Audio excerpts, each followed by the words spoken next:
Outro assunto bem importante em relação a essas atribuições é a questão das atribuições delegáveis e indelegáveis. Então, assim como a gente estudou lá na competência privativa, a gente tem aqui também essa situação. Em regra, as atribuições são indelegáveis, competem somente ao presidente da República. Porém, de acordo com o parágrafo único do artigo 84, a gente tem algumas atribuições que o presidente pode delegar a pessoas elencadas também no parágrafo único. Então, nós temos no parágrafo único quem pode receber a delegação e também temos no parágrafo único quais situações o presidente, em que atribuições o presidente pode delegar. Então, segundo o parágrafo único, quem pode receber essas atribuições através de delegação? Ministros de Estado, Procurador-Geral da República e Advogado-Geral da União. Quais atribuições são delegáveis a essas pessoas que a gente acabou de falar? Os incisos 6, inciso 12 e inciso 25, primeira parte. É isso que traz o parágrafo único. O primeiro inciso diz respeito à questão de dispor através de decreto. Decreto é um documento assinado pelo presidente da República que vai dispor sobre o funcionamento da administração, sobre a criação e a extinção de cargos públicos, nomeação de funcionários, tá? Mas em específico no inciso 6, diz assim: dispor mediante decreto sobre organização e funcionamento da administração federal, grifem, quando não implicar em aumento de despesa, nem criação ou extinção de cargos públicos, de órgãos públicos, desculpa. Então, grifem aí, quando não implicar em aumento de despesas, nem criação ou extinção de órgãos públicos. Por quê? Se disser respeito a aumento de despesa ou criação ou extinção de órgãos públicos, precisa ser por lei, não dá para fazer por decreto. Tudo bem? Então, que situação o presidente pode dispor por decreto? O horário de atendimento, o horário de funcionamento, né, dos órgãos da administração federal é das 8 da manhã às 5 da tarde. Mas ele quer reduzir gastos, então ele quer diminuir esse horário de atendimento. O que ele faz? Ele vai fazer das 9 às 3 da tarde. Isso vai implicar em aumento de despesa? Não, pelo contrário. Ele pode fazer um remanejamento ali para que haja uma diminuição de despesas. Neste caso, ele pode fazer através de decreto, sem a necessidade de pedir autorização para o Congresso Nacional. O mesmo ocorre em relação à criação ou extinção de órgãos públicos. Ele não pode criar ou extinguir órgãos públicos sem autorização do Poder Legislativo. Ele só pode ajustar o funcionamento desses órgãos públicos do âmbito federal quando for para realmente conter despesas. E aí ele pode fazer sozinho, sem a necessidade do Congresso Nacional. Além dele poder fazer sozinho, ele pode delegar isso aos seus ministros, ao Procurador-Geral da República, ao Advogado-Geral da União. Vamos pensar que o presidente entra e fala, e após nomear os seus ministros, fala: eu preciso que vocês façam, no âmbito de cada um dos ministérios, uma política de ajuste para reduzir gastos. E aí ele confere, porque só o ministro é que vai saber todo o andamento do seu ministério.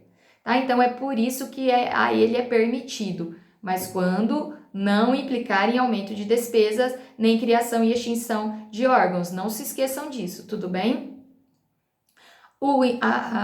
A letra B fala: extinção de funções ou cargos públicos quando vagos. Grifem aí quando vagos.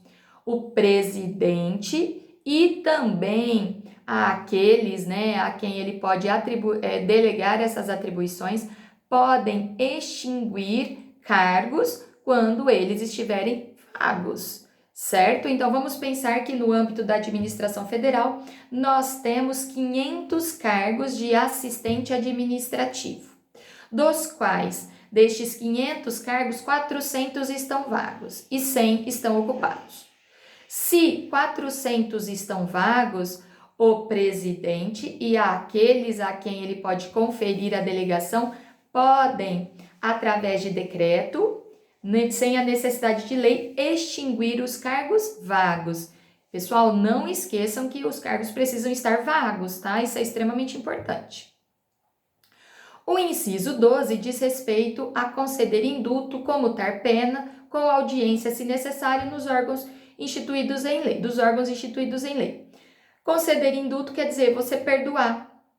O presidente pode conceder indultos, pode dar trocar penas, comutar penas, e além dele próprio fazer isso, ele também pode delegar essa atribuição àqueles constantes no parágrafo único. É muito comum o presidente delegar esse tipo de assunto, de atribuição ao ministro da Justiça, tá? Então é bem comum isso acontecer. E o inciso 25, primeira parte, porque o parágrafo único fala a primeira parte, ele diz que é atribuição delegável, né? Pode ser delegável a atribuição de prover e extinguir cargos públicos federais. Qual é a segunda parte? Na forma da lei. É isso que o 25, a última parte, a segunda parte fala isso.